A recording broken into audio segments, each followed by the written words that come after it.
Shabbat Shalom, everybody. It is so good to be with you today. This week, we begin reading and learning from another book in the Torah, the book of Deuteronomy. That's a big word. Can you say Deuteronomy? Very good. Deuteronomy records the last words of Moshe to Israel before Israel enters the land Adonai promised them. Deuteronomy recounts some of the history of Israel and repeats and explains the law and statutes that Israel will need to follow in the land. Can you remember some of the amazing things Adonai has done for Israel? Very good. Adonai rescued Israel out of the land of Egypt. He provided Israel with manna and water in the desert.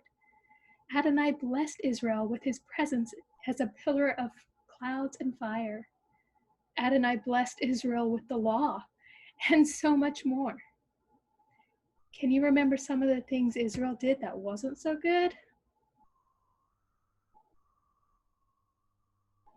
Yes, Israel grumbled and complained against Moses and Adonai.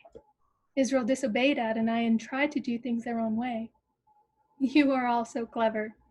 In this week's Torah portion, Moshe reminds Israel of their journey with Adonai, the good and the bad, because Israel is getting ready to enter the land Adonai promised them.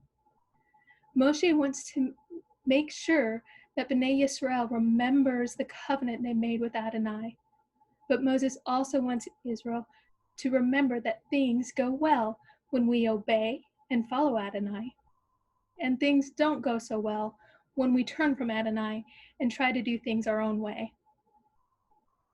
Why is it so important that we take time to stop and remember?